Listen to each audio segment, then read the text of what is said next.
Hello everyone, today I'm going to be watching Outward Review Prepare to Fry Trademark Edition by SsethTzeentach. Color okay, black and white okay, what?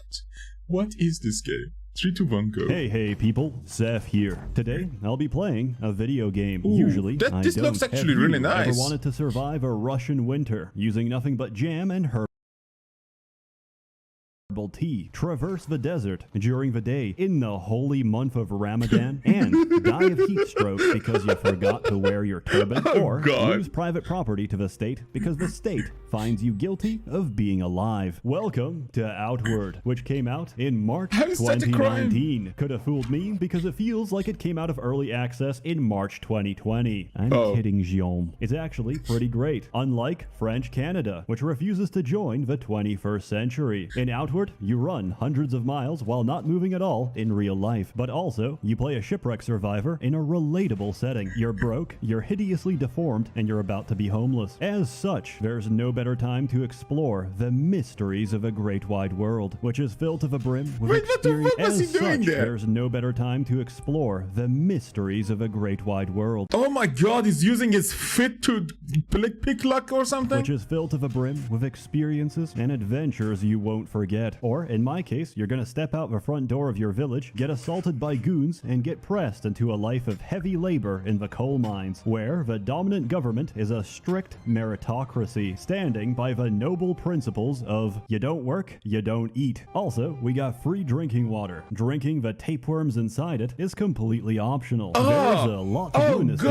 Go fishing and catch yourself a nice pair of shoes. Get chased by wild poultry. Look back behind you and see the same poultry get chased by wild hyenas instead. Mine natural rock formations. Get attacked by unnatural rock formations. Acquire salt from the ground and from the... It's like Elden Ring meets Kenshi. Holy shit. To be fair, I love Elden Ring and Kenshi. So this is like up my alley, man. Your enemies as you lure an entire bandit fortress into several miles of tripwire. Cure every disease by boiling beetles in hot liquid and calling it tea. Enjoy the weather in moderation. Enjoy the extensive lore. It looks so beautiful. And calling it tea. Enjoy the weather in moderation.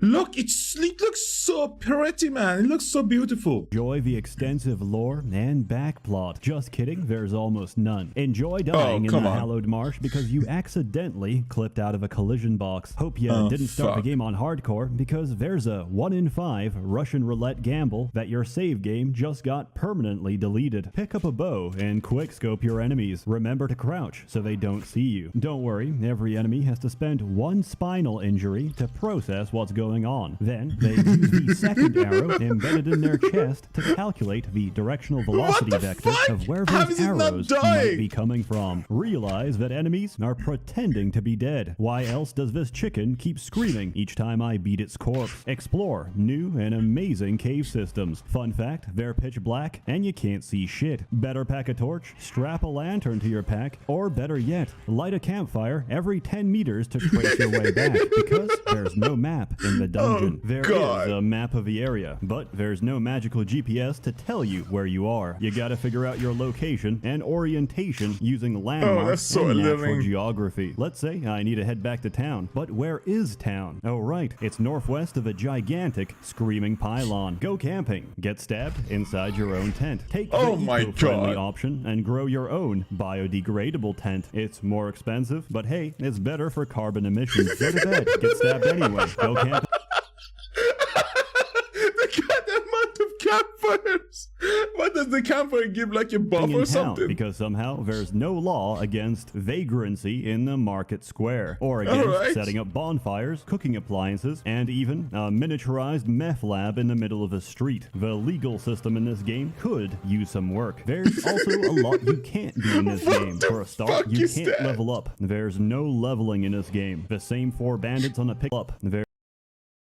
What was that game? What is this game? There's no leveling in this What the fuck is this game? Why is he using a Skyrim's level up sound in this? The same 4 bandits on a picnic can fuck you up at any stage of a game. So, how does one get stronger? 1. You go into a dungeon and loot it for every possible piece of gear. Jesus. In this game, equipment is not made equal. The difference between a wooden fishing stick and a unique legendary spear is quite staggering. On top of that, you can craft your own weapons and armor. Just staggering effect, probably. By the local blacksmith. In time, you can go from looking homeless and malnourished to looking like this. Oh my god, looks insane. Achievable natty gains, dictated only by how much time and money you're willing to spend. There's a lot of different weapons with their own attack patterns, each having their own strengths and weaknesses depending on the enemy. 2. Skills. There's abilities, both actively and passively aggressive, taught to you by different trainers across the world. You can learn everything in the bottom half of each skill tree, but if you want to master the profession, you'll need to spend a breakthrough point, and you only get 3 of these per character. Combining certain skills and gear lets you roleplay a specific class, anything from a warrior to a holy warrior to an archer, a spellcaster, or even a pizza delivery boy. The possibilities are rather limited, actually, but hey, it's there. Don't mind me. This is limited. It's by nature limited. You have like 3 for a character. Regretting my decision to run nothing but pistols, forgetting that these are 17th century single-use flintlock pistols that take an entire lunch break to properly load, all for the luxury of being able to do this. I didn't bring an antidote. Oh my god. Oh Jesus Christ. Food. Winning fights is all about what you put inside your mouth. Real champions eat like champions. Cierzo Savish, Luxe Lichette, Ragout de Marais, and Diadème de Gibier is what those words sound like coming out of a foreigner's mouth. These are all French dishes that effectively translate to the same thing. 10 to 15 minutes of turbo stamina, health, and mana recovery. Oh, so they're just amazing food. So I tried to recreate them in real life, at which point they became biohazardous and I had to stop. You better stay hydrated as well, because that's another 3 minutes of stamina recovery, and that shit stacks. There's no quick and easy way of getting back your vitality, and at least in the early game, potions are outside the coverage of your healthcare plan. So, if you hope to survive, you better learn how to cook some goddamn delicious meals, or convince your... If you hope to survive, you better learn how to cook some goddamn delicious...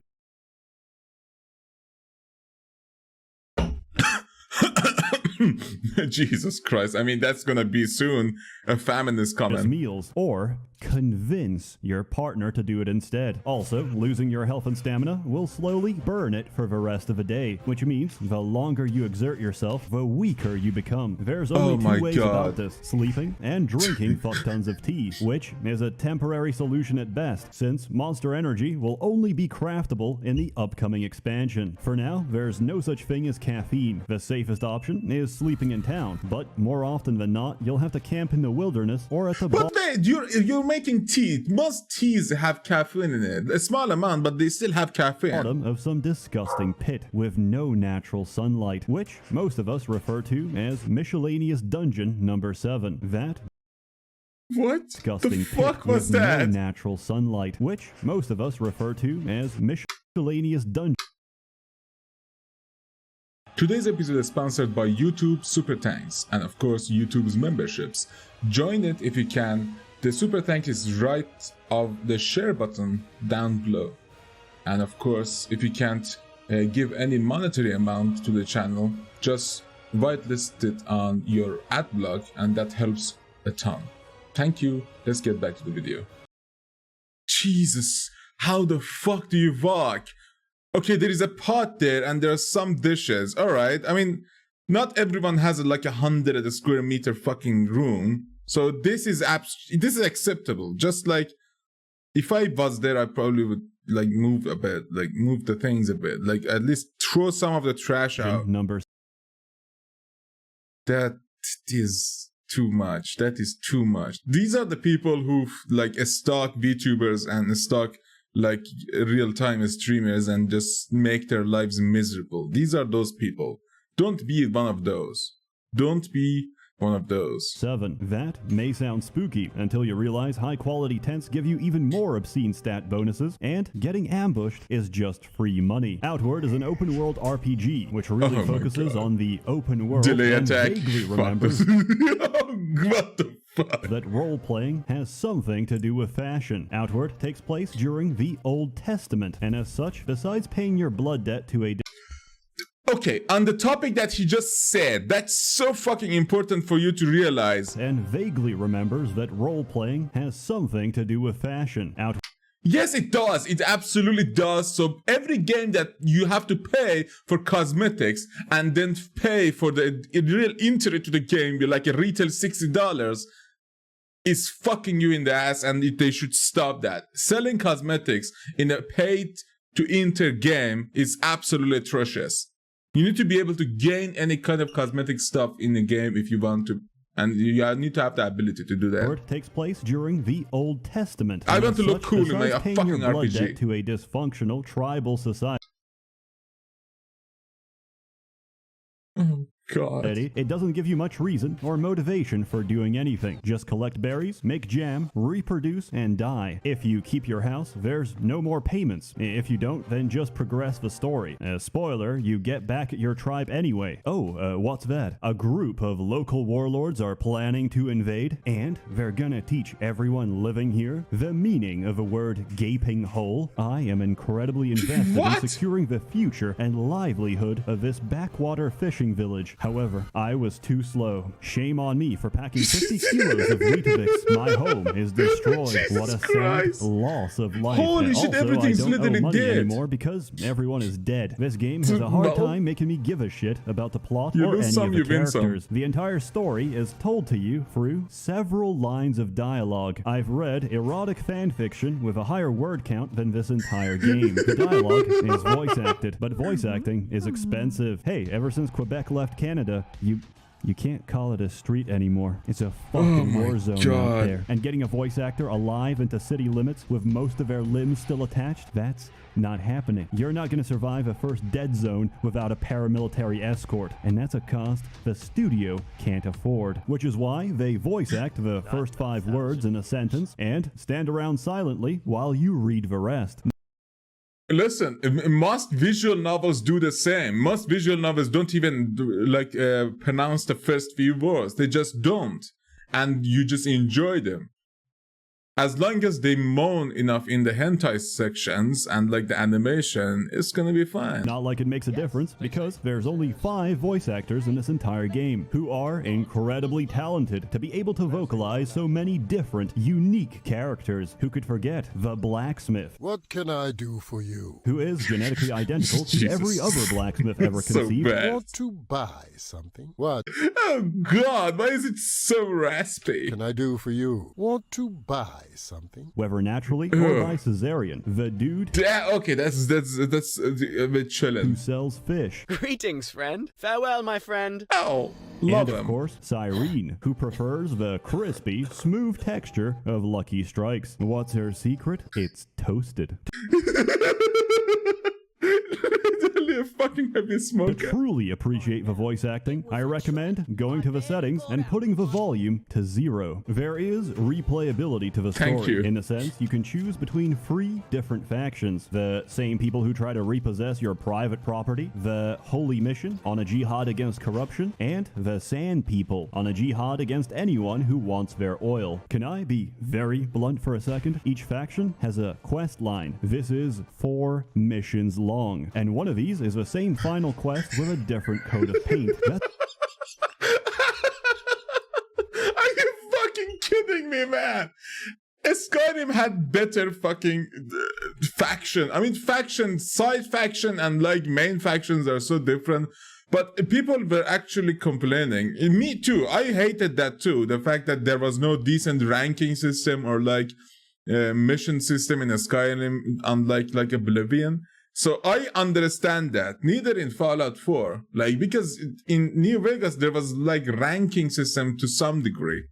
In Skyrim, it was just the Legion that had ranking system like for a second. It's a little short, but I guess that's fine for an indie title that's only... Wait, how much? Are you aware that we're about to have a global recession? Creating a character is an intense experience where the men have a grand selection of 4 different faces. The women have it a little better. Oh my god. No, this is not the same game. No, okay, that makes so much sense. This is like literally a hentai game. Look at those sections. This is a hentai game. Tie fit, Jesus There's options Christ. for customizing your waist, thighs, and of course, memories. They even have 2 sliders for body positivity. Holy shit! I do, however, like the Asian face, and I also like this haircut. Everyone else looks like an alcoholic stepdad, a wife beater, or ninja from Fortnite. Oh god! Those are your options. Enjoy. Walking. Walking is a fantastic form of cardiovascular exercise. Just like long-distance jogging, Homo sapiens are uniquely adapted for such movement, which is why we traditionally hunted wild animals by running them down slowly for many miles. How is this relevant, Seth? Because in Outward, it's what you're going to be doing 90% of the time. The other 10% is managing your inventory. Here is footage of me taking a short, brisk sprint from one town to the next. Unfortunately, I had to cut this segment, as it would be longer than this entire video. Holy I can shit. finally understand why there's so many skeletons lying around. These were the people who came before me and died in the process of trying to review this game. Many will tell you this is part of a meaningful journey of holding down the shift key.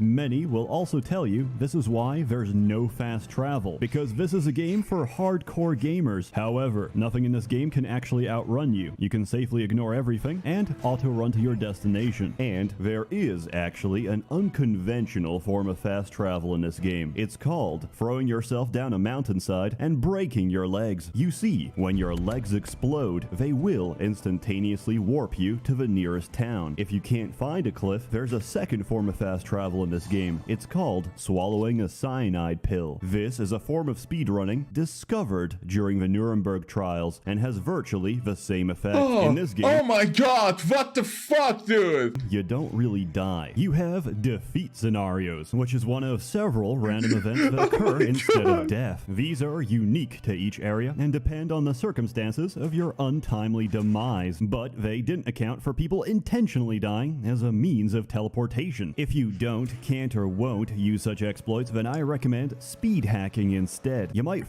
Yes, that's probably the best thing I've used in any game possible. frown upon me, but when you become gray and old and your grandson asks you, "Grandpa, what did you do with all your time?" and you answer, "I spent the entirety of my youth holding down the shift key," he'll look back at you, teary-eyed, and say, "Granddad, this is why we don't visit you. Tomorrow, I'm pulling the plug. Get fucked. I did have..." God. To be fair, yeah, motherfucker. If you're holding shift for like entire life, fuck you. Use caps lock. Make it toggle. Some memorable experiences in Outward. It's very beautiful, and the soundtrack is amazing. But if you want a real cinematic experience, turn on motion blur and let your eyes glaze over. Oh, Jesus There's Christ. a lack of dialogue in this game, so I have to roleplay to fully immerse myself. Sometimes I stand around the giant village, pretending that I'm a small boy, helping out the kebab stand for my Albanian father. Exploring is a measured, careful experience, since you'll often get overwhelmed by enemies unless you come prepared. Luckily, I can always tell what's out there, because they always you come prepared. Luckily, I can always tell what I see the foot fetish.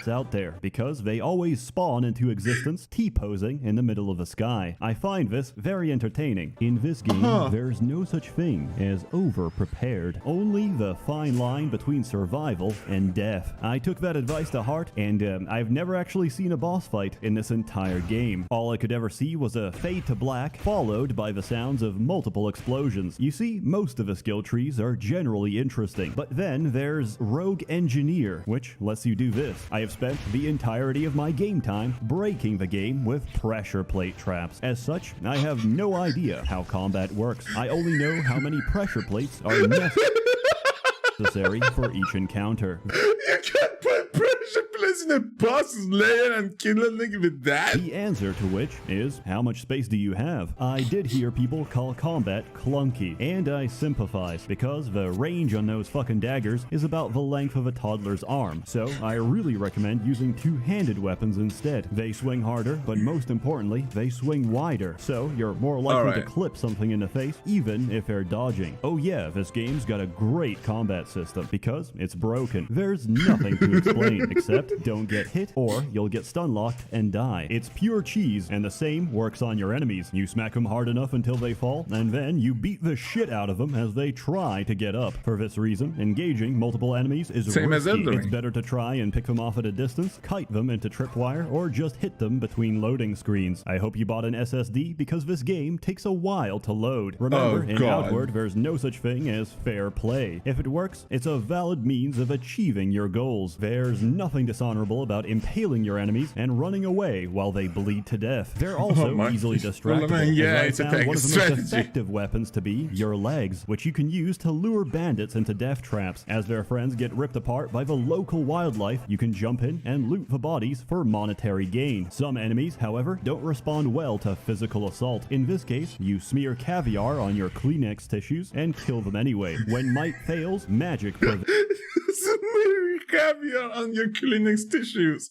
That's a sentence I would have never imagined hearing. Fails, as do pizza-based attacks. I mention magic, yet you don't start with it. Learning how to cast spells is a journey in itself. You first have to reach a magical ley line. However, the only one around is inside Conflux Mountain. You'll know it when you see it, because it kinda stands out. Inside the mountain, you can take several different paths to get there. I took the most treacherous, because I was told by the heavily armed paladin at the door that it's also the shortest. He proved this point by getting his face crushed immediately after. Naturally, I left him dead on the floor and ran like a bitch. There was nothing magical about this experience. It wasn't until the next day that I dared to go back, together with better gear and a billion tripwires. Marching through the darkness, eventually I reached the ley line, where the I love it that you can just kill things with traps.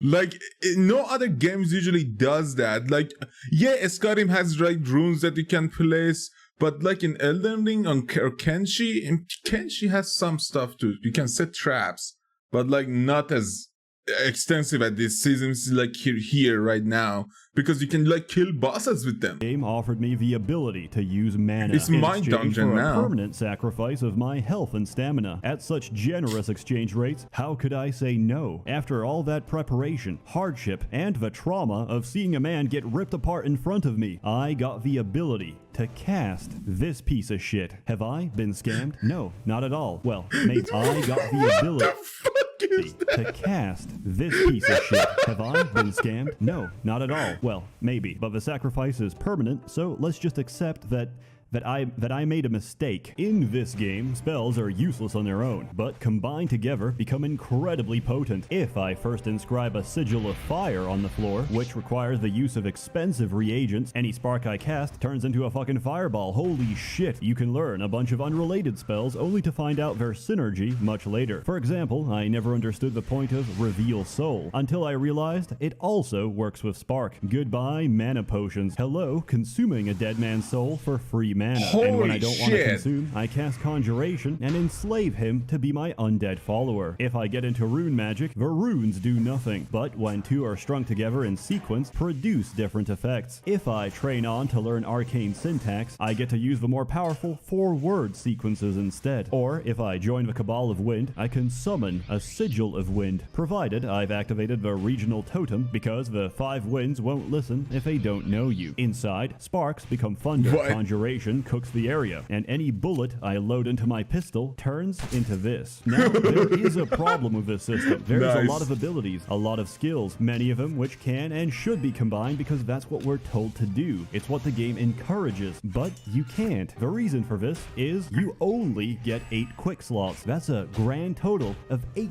different hotkeys in a game where you frequently need about twice that number. There are mods to fix this, but they break on every patch. I know this game is designed for consoles, but hear me out. They're not to blame. You know who is? The French Canadians. Why the fuck is there no button to toggle the hotkeys? Just add an extra key. Come on, there's space for it. Yeah, they should have like action hotbars, action bars that are like invisible, like in World of Warcraft. Final Fantasy. If your game is so extensive like this, you need to include that shit. 14 managed to do it, and they did it on a brick, which has 2 buttons welded together in concrete. Please, Guillaume, hear my plea. Please. I even pronounced your name correctly this time. For everything bad I said, there's also good. It's called 2-player co-op, and it completely rescues the game. Outward is one of the only modern games with local split-screen co-op. This is stuff straight out of the 2000s, and it works great. The difficulty scales with 2 people, and honestly, it feels almost perfect. Everything can either knock you out or outright kill you in a single swipe, which makes your victories and progress together all the more meaningful. I tried to play online, but unfortunately, my copy of the game has some progress together all the more meaningful. I tried to play online, but Blizzard is Mississippi. Oh, Jesus Christ. Bitmine. Do they actually produce like real miners now? Didn't Bitminer go bankrupt? I think they still give ant miners. I don't know about bit miners anymore. That brand is dead. Unfortunately, my copy of the game has some connectivity issues. Huh. Literally pirated it. Also, none of my friends play Outward, so we played Company of Heroes 2 Makes instead. sense. I found that satchel charges are very similar in function to pressure plates. The only difference is that I got the instant gratification of hearing my friend scream each time he got baited into the exact same trap. I give Outward's multiplayer a 10 out of 10. I had a lot of fun, we were very immersed, and we learned a great deal about ragdoll physics. In summary, Outward is an Italian cooking simulator designed to be played with your girlfriend. Outward provides an interesting, measured, and slow experience that gets diluted by all the hours of walking. I skipped the walking, saved my sanity, and saw the game for what it is, a beautifully ambitious gem of a game. Yet, that gem is uncut and uncircumcised. It's rough around the edges, but it shines best as a cooperative... So a piece of rock. So you're basically telling me it's a piece of rock. A gem that is uncut and uncircumcised and unrefined, it's a piece of rock, man. Action RPG, and there's clearly a lot of love put into it. If you're willing to let's look at that again. A lot of love. Yeah? I wouldn't lie. Put into it. If you're willing to forgive all that, there's a lot to enjoy. And supposedly, the upcoming expansion will add more post-game content. I give this game a 15 out of 45. How many times is he going to fucking score it? $5. 15 to... 15 to 200, 450 to 450. So that's like what? 450? No. 45. Jesus. Which is the price I'm willing to pay for it. And I asked GOG to put it on discount according to my score. It's Follow still my fucking link, expensive. And until June 15th, you get screwed a little less by our corporate masters. If you're watching later and you missed out, have a look at this. The game is always on discount. It just rotates across stores. Of course, you can always get a bigger discount. But by that I mean going to your friend's house and trying it for yourself. Nah. Pirate, mate. Pirate Bay. Except your friend's name is... Or 1337.gz or something. Trusted VIP uploader, and his house is an IP address. As always, more content. Friend's name is Trusted... God. VIP uploader. God. Okay, I love it that he immediately went into torrenting. His house is an IP...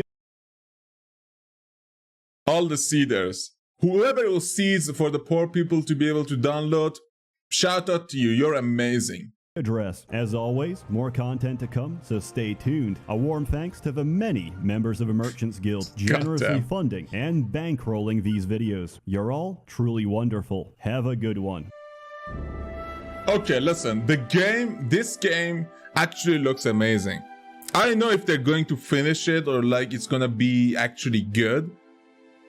But the game looks amazing and it seems like it has a lot of stuff. I just wish they could like make it, maybe add more lore and actually fix the combat issues. Add more hotbars for sure. It actually reminds me of Kenshi and Elden Ring at the same time. That's crazy. Like it's like a mediocre version of both of them combined. but seems to give you a headache. Yeah, it looks amazing. Like the looks of it. Right now, this dude with the ant helmet or something looks fucking cool. But seems like the weapons don't have impact.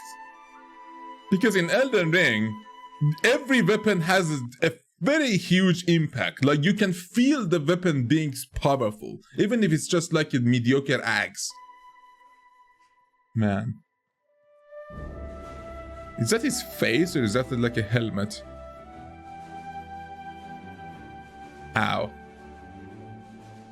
Looks pretty sick. Let's move on slowly toward the end. Yeah, that's about it then. So yeah, I mean, I would buy this game for sure on Steam. I mean, I use a different region, so it's way, way cheaper than the GOG probably is going to give me for. But yeah, see you later.